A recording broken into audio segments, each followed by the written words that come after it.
Brotols! Kala ko wala ka eh. Ito si Brotols, oh.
And Kevin Ferrer.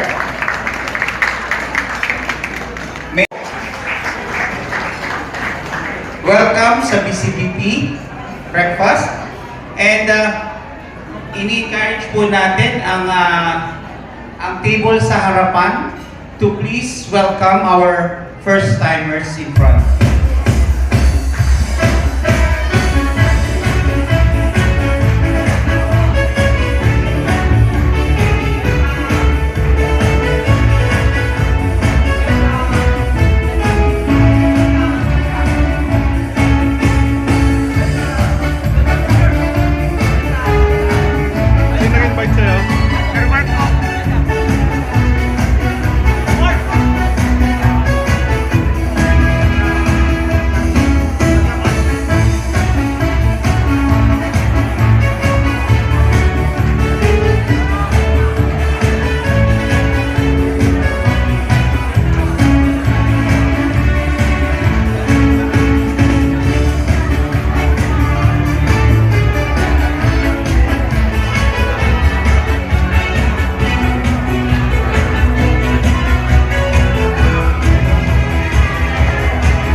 At meron po dito, panurin po natin kung ano po ba ang BCBP sa audio-video presentation na to. The BCBP breakfast has served as the venue for something greater than just a meeting. First-timers, sa part na tayo ng pinakahihintay ng lahat, hindi ko na po kayo papakabahin pa ang ating yung paghihintay.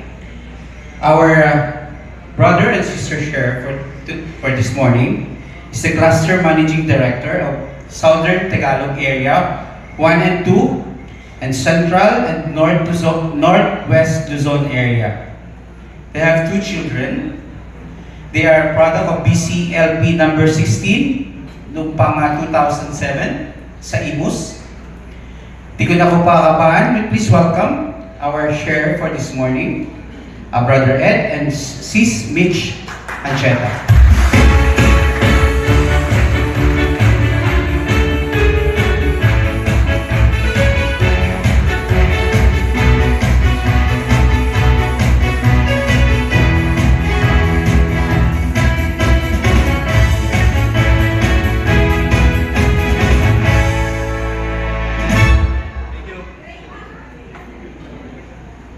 Thank you, brother, for the warm introduction. Good morning sa ating lahat. Good morning. How are you this morning? Fine. Busog pa kayo sa ating breakfast? Yes. Yes. Oo nga eh, heavy breakfast natin. Di ba, wala kayong lunch mamaya kasi heavy breakfast. And good morning po sa ating lahat, especially sa ating mga first-timers. And of course, before I forget, happy 24th year anniversary. Di ba? Ng Jose PCBT sa Jose chapter.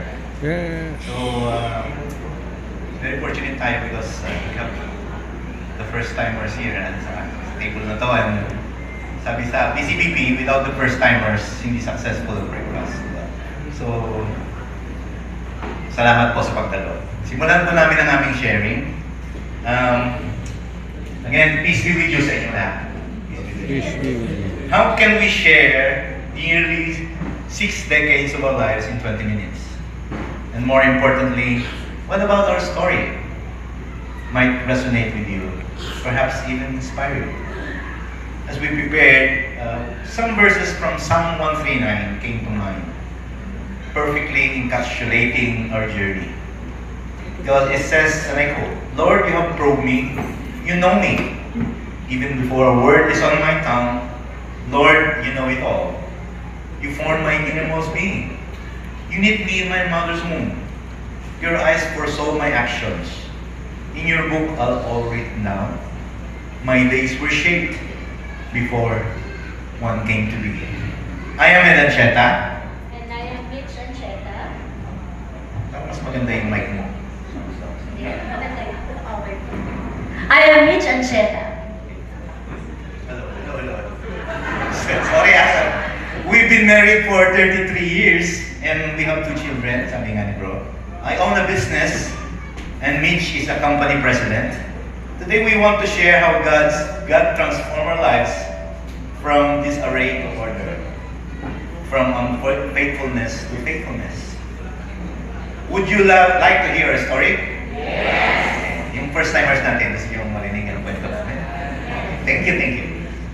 Growing up in a small and sleepy town of Infanta, Pangasinan, my childhood was golden. My father, though without college degree and high-paying job, provided for us quite well. Raised by my loving mother and protective grandparents, I often yearn for more time with my father, who has to work in the city and only came home once a month. My early years were filled with questions about life's purpose. I was captivated by science books, spending more time in moonless nights gazing at the stars. As science showed me about the universe in the 70s, I was inspired by the series called Cosmos. Maybe some of you have watched that series, which truly awed me. However, the Bible left me indifferent, posing more questions than answers. I prioritized reason over faith. My faith as a last resort. A wager, in fact, believing because I have nothing to lose and everything to gain. Little did I know, this wager I made with my faith will be tested. Good morning. Ano ba ako? So ganda. Good morning, everyone. Morning. Good morning. I was born and raised in a close and relatively strict Catholic family in Manila. I attended Catholic schools and was active in church activities, becoming a member and later head of a Catholic youth organization in our parish for as long as I can remember. I was taught and trained for a life of service in the church. I felt very blessed, believing that because of my upbringing, I was safe from life's challenges. I have God by my side, ika nga. What could possibly go wrong? I had everything I could ever want then. I had a good job, a growing family, and I was really enjoying life's perks. House, cars, travel. I was free from life's worries. Life was good, or so I thought.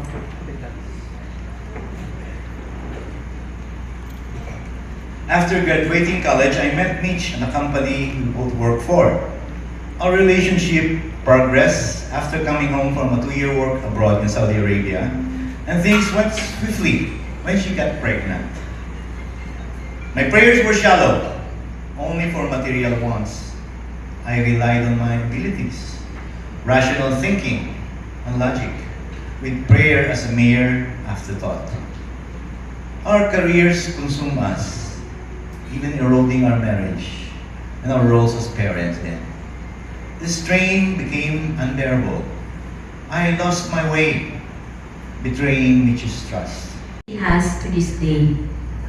By nature though, I'm not one to give in easily. Despite what I was going through, I continued living my life normally. No one in both our families knew what was happening between us. So truly no one, as a psychologist, my defense mechanism was denial. I refused to admit that we are having problems because that means I am a failure. Even my relationship with God suffered because I couldn't believe that despite serving Him all my life, He gave me all these crosses to bear. The only bright thing that happened then was when I gave birth to our youngest child, si Kyle, yung bunso namin. We formed a very special bond, perhaps because he absorbed my feelings when I was carrying him in my womb. Kyle was truly my lifeline during that period. I was resigned to the kind of life na parang existing ka lang, no? Wala nang, I had nothing to look forward to. I have no job, I am alone, and I was no direction in life. But God answered me through BCBP when Ed was invited to a breakfast just like this one. I joined him the following Saturday because I was curious bakit he was so excited after his first breakfast. A former colleague introduced me to BCBP in 2007, where I attended a men's breakfast, a much smaller crowd, all men.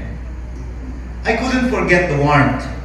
Men smiling, just like what you saw today when you came in, singing joyful songs about Jesus. And yes, the guitar sounds off-key. May sintonadong string. Okay. I told Bishop about the experience, so she could join me the following breakfast.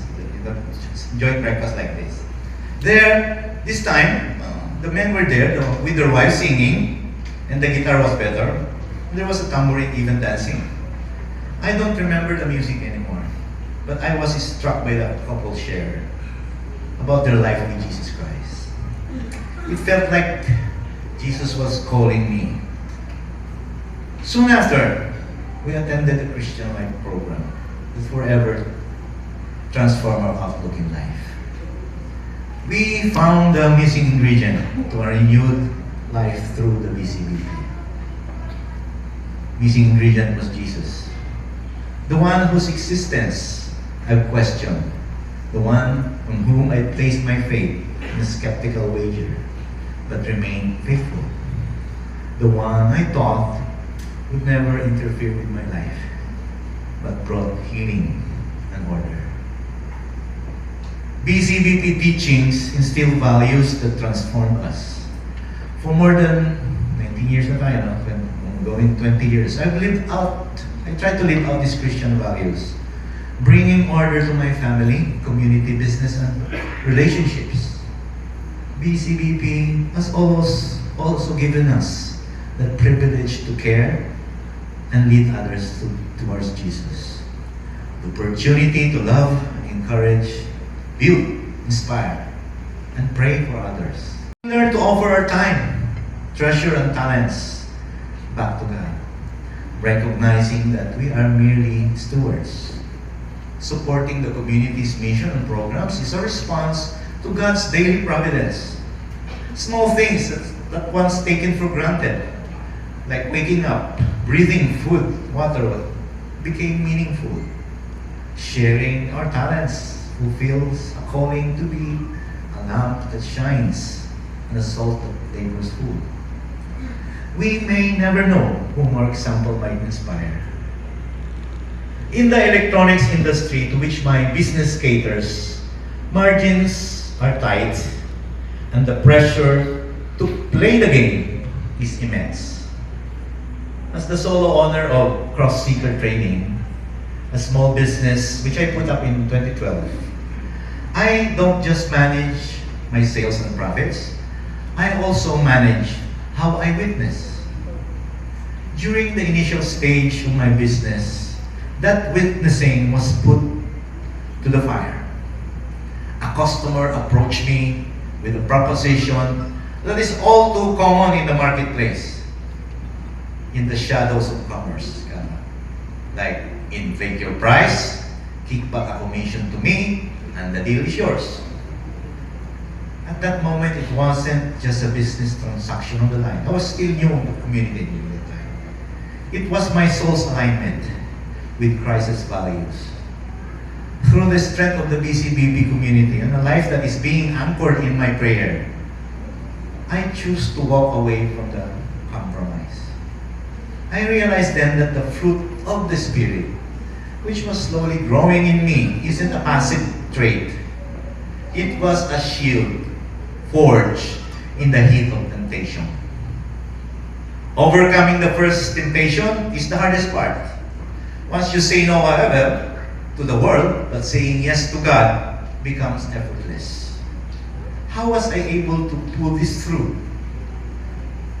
Brothers and sisters, trust in God's strength. Strength which is sprung not from my own willpower, but from my relentless life of prayer.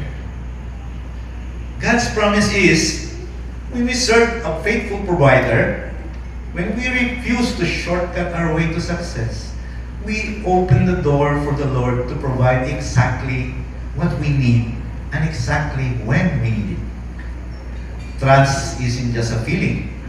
It's a business strategy rooted in the eternal, in a faithful, loving God. A married couple's retreat brought me closer together, deepening our understanding and our commitment in God's eyes.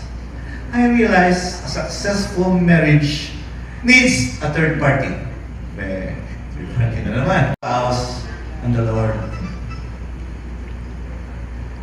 It takes three to get married. Sabi nila, di ba? Love is indeed the second time around.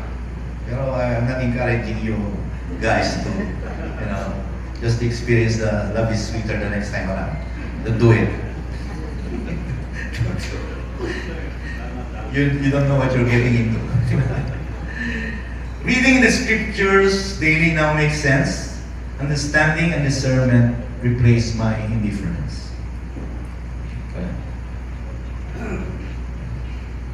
Even after being in the BCBP for 19 years, I'm still amazed by the wonderful things that has happened to us. He is instantly pouring His blessings to our family. And God has a sense of humor because I got my old job back. After more than 10 years, my former boss invited me to rejoin the company and gave me a job that I love. I was entrusted to handle one of our companies and given free rein to grow it. I feel blessed and humbled to be trusted to lead over 1,000 employees. Last count po, 1,900 na. I am truly thankful now only because it gives me an opportunity not only to grow career-wise, but also to be helpful to my people by understanding their needs and fighting for their rights. The blessing of being a president of a company that takes care of over 1,000 employees was an opportunity to apply what the BCBP has taught me as a Christian boss.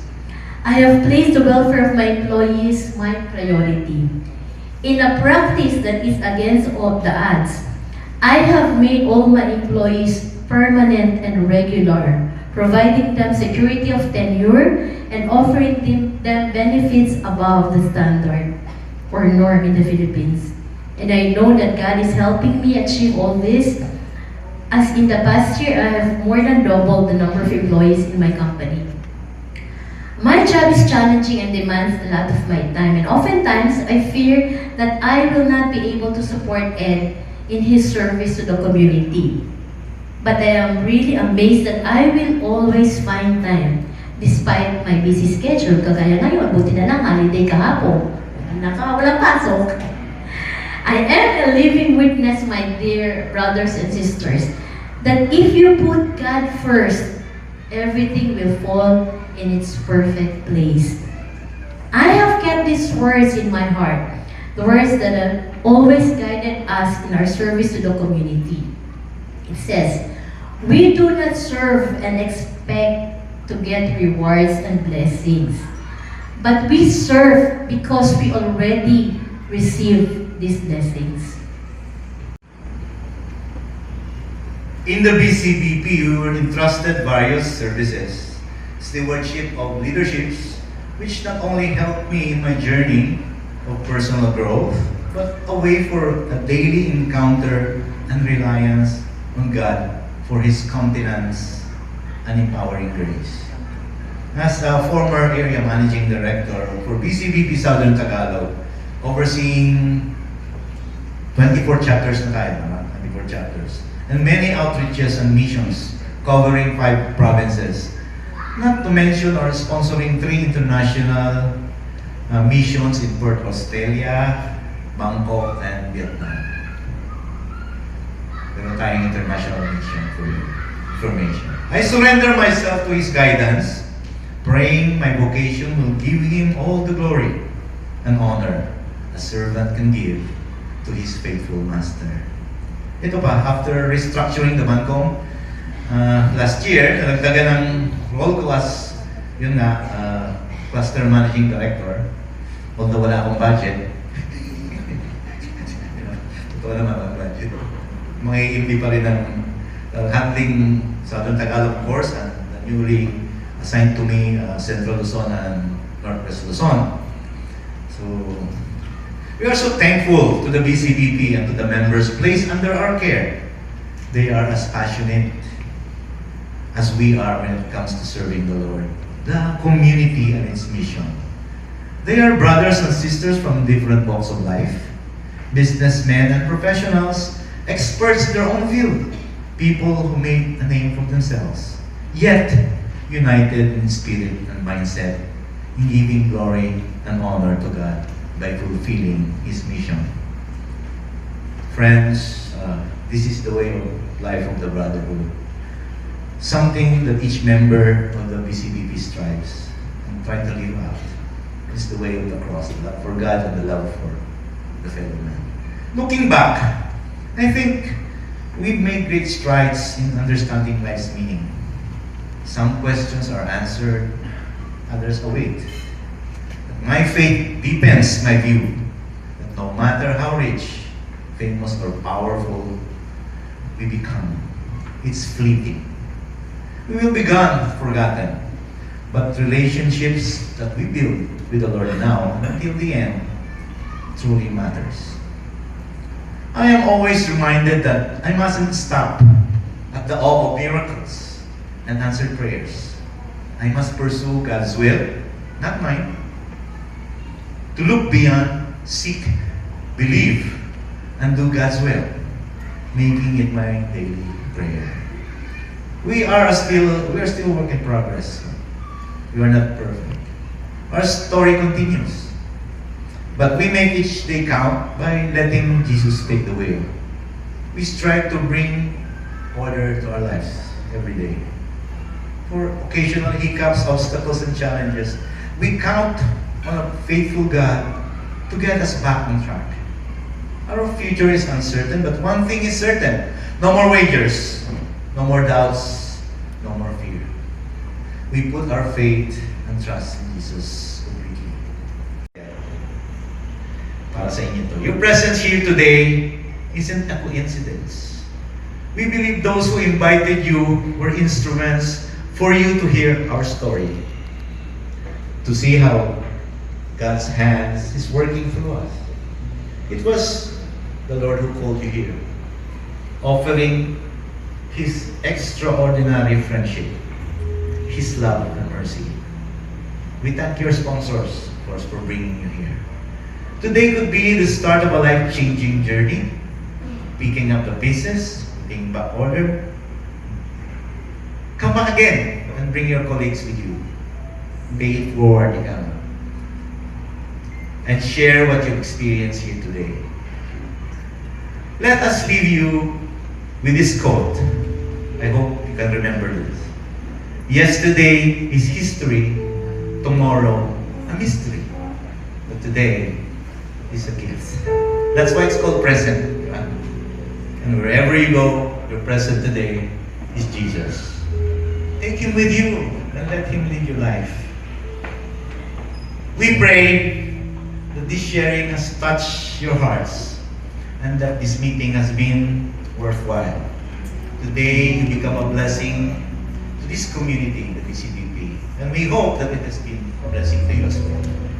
Once more, I am Ed Ancheta. I am Mitch Ancheta. To God be the glory, and thank you for listening. God bless you all.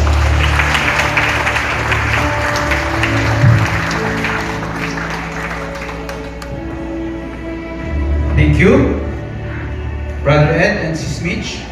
Let us all stand for our response song.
Brothers and sisters, God has been so good to us this morning.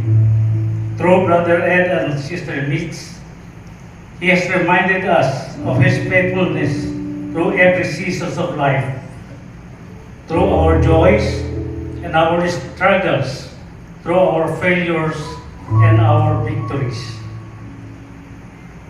My scriptural response is taken from the from the book of Isaiah, chapter 41, verse 10. Fear not, I am with you.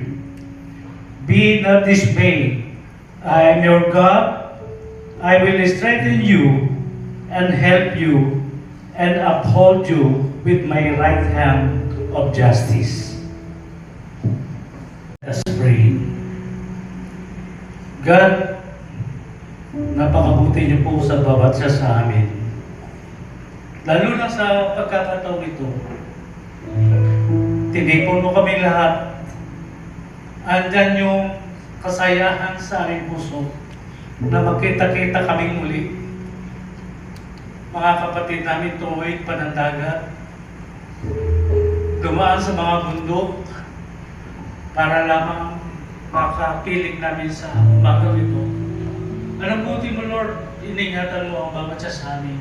At sa pagtitipon namin ko, damang-daman namin ang presensya mo. Andiyan ka sa tabi namin.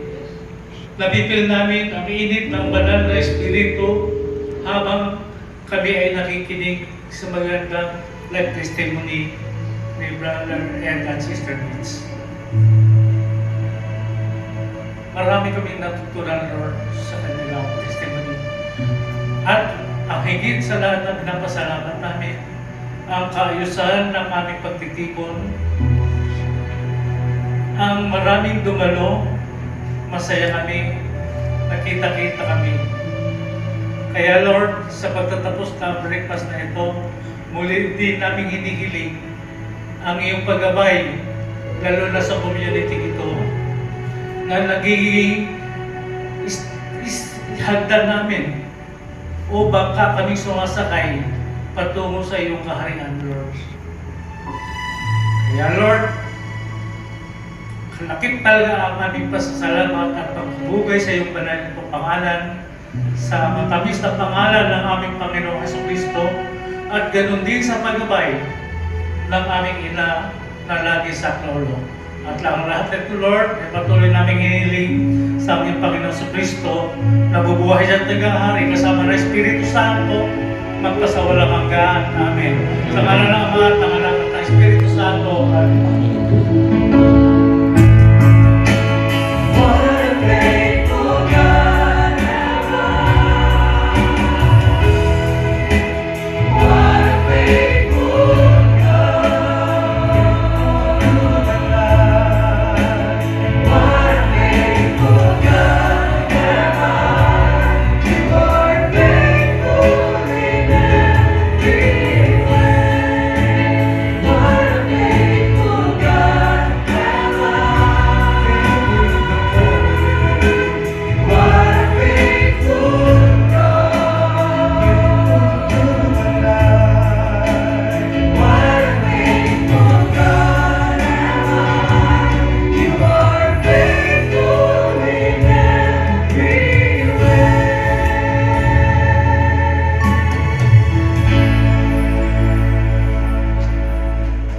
Thank you very much. You may take your seat.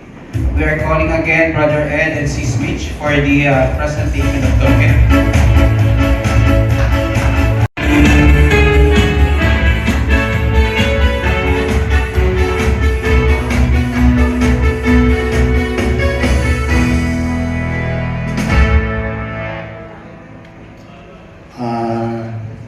Konting trivia lang. Si Brother Ed and I graduated in St. University in Baguio City, St. Louis University. Kaya, pakinggan nyo naman yung sharing namin. Ahead lang siya ng isang taon sa akin. Kaya lang nag-masteral ako. Another year kinuha ko pa rin.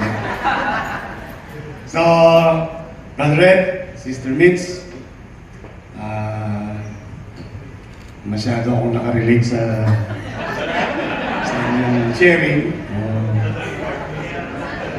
A simple token from DCPP San Jose chapter para sa inyong very inspiring life testimony. No?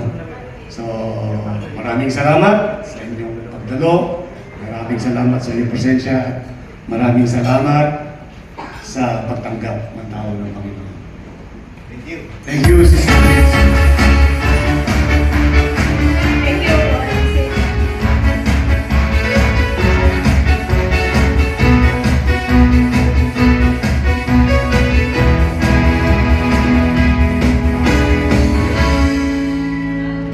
Closing song, we'd like to thank you everyone for attending. We have 12 from the Batangas and Lucena chapter. We have 23 from Calapan. We have 20 from Sablayan. And in San Jose, we are 117. For the first timers, napakarami, 17 din ang first timers. Congratulations. And total of 189. Yung iba po, mag-stay dito, gusto para sa ating 24th breakfast anniversary celebration. Brothers and sisters, let us all stand for our closing song.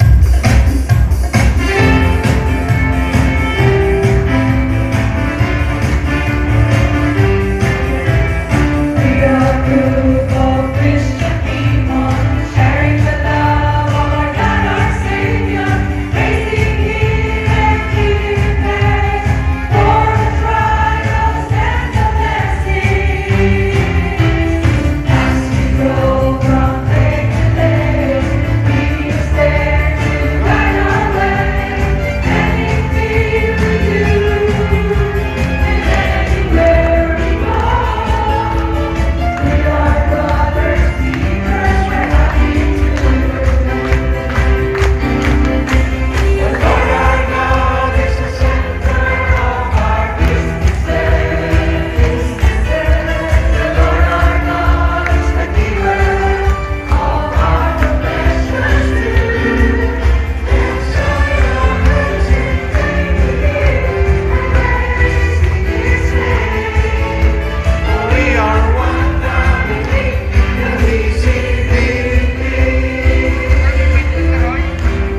Sa ating mga first-timers, sana makita po namin kayo sa susunod nating breakfast. Thank you very much!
Matindi ka rin talaga eh. Okay, matanggal lang.